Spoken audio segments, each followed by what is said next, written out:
Masih di hari kedua SOE International Conference di Bali Nusa Dua Convention Center. Memang ini menjadi hari terakhir dari penyelenggaraan SOE. Tadi memang sudah ada beberapa MOU atau nota kesepahaman yang ditandatangani oleh para BUMN dengan para investor. Dari informasi yang kami himpun, ada BUMN dari Telkom, Pelindo, Waskita, dan yang baru saja kami lihat tadi antara PTBA dan PLN. Betul sekali seperti tadi berita domestik sebelumnya bahwa memang tadi ada MOU yang ditandatangani oleh PTBA dan PLN. Namun perlu saya koreksi sedikit, untuk tadi Direktur Utama PTBA sempat kami temui setelah penandatanganan MOU ini, menyampaikan bahwa MOU ini merupakan bentuk kerjasama atau sinergi antar BUMN menuju net zero emission atau netral carbon 2060. Nah, untuk alasannya adalah salah satunya karena posisi likuiditas PTBA yang masih baik, sehingga memungkinkan PTBA untuk bekerja sama dengan PLN, meski memang rincian kerjasamanya belum bisa diungkapkan karena masih dalam perbincangan. Nah, tadi kami juga sempat menyampaikan terkait nilai investasi maupun kapan akan segera diumumkan.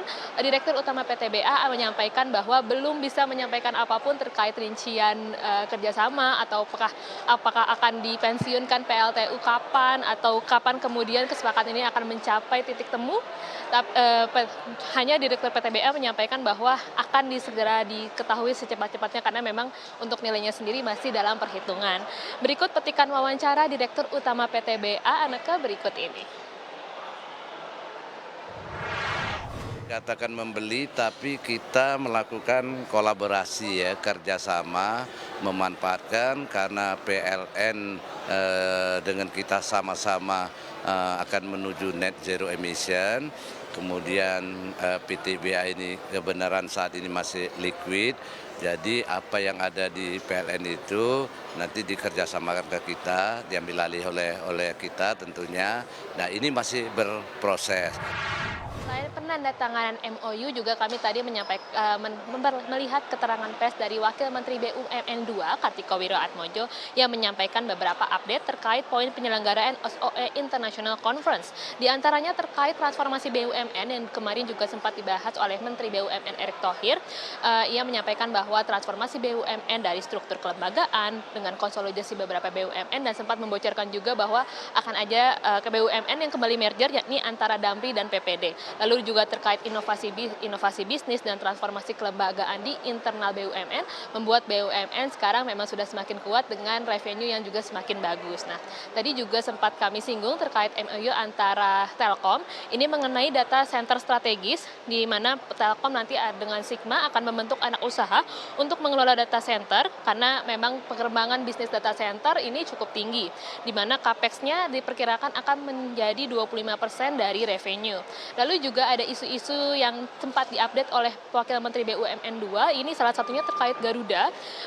Tadi sempat ada ditanyakan benarkah investor Garuda nanti akan berasal dari Timur Tengah, dan Pak Kartiko sempat menjawab bahwa memang ada perbincangan dengan para maskapai Timur Tengah, baik itu Emirates, Etihad maupun Qatar, meski ini masih early stage, dia tadi sempat mengatakan begitu, karena memang masih dalam perbincangan dan masih dalam peninjauan. Untuk kebutuhannya sendiri dari angka 7,5 triliun menurut Kartiko ini bisa diperkecil karena melihat traffic Garuda yang sudah semakin baik. Lalu terkait bisnis airport, tadi sempat disampaikan juga bahwa sekarang sudah anak Angkasa Pura sudah boleh melakukan joint venture dengan untuk melakukan pengelolaan bandara di bawah Angkasa Pura. Terus juga tadi sempat disampaikan terkait rencana perkembangan Bandara Soekarno-Hatta, di mana ada rencana pengembangan ekspansi untuk pembangunan runway ketiga Bandara Soekarno-Hatta, di mana memang Bandara Soekarno-Hatta diketahui sebagai salah satu airport tersibuk di Asia. Berikut kami tampilkan petikan wawancara atau keterangan pers dari Kartiko Wiroatmojo, Wakil Menteri BUMN 2 berikut ini. Transformasi besar yang kita lakukan secara paralel. Yang pertama adalah transformasi mengenai struktur kelembagaannya sendiri, di mana kita sudah sampaikan ada pengurangan jumlah BUMN yang langsung reporting dari 108 menjadi 41, di mana kita menciptakan 12 klaster. Yang memang klaster-klaster ini sekarang menjadi klaster yang sangat kompak dan sinergis dan mempunyai fokus sektor yang kuat. Yang kedua adalah transformasi dari sisi inovasi bisnis dan digital. Jadi inovasi bisnis, kita banyak melakukan transformasi bisnis. Kalau tahun lalu mungkin di kluster portofolio saya seperti contohnya waktu kita melakukan isu menginjak pegadaian PLN ke BRI, kemudian ada merger BSI dan sebagainya. Sementara yang bisa kami sampaikan dari SOI International Conference di Bali Nusa Dua Convention Center,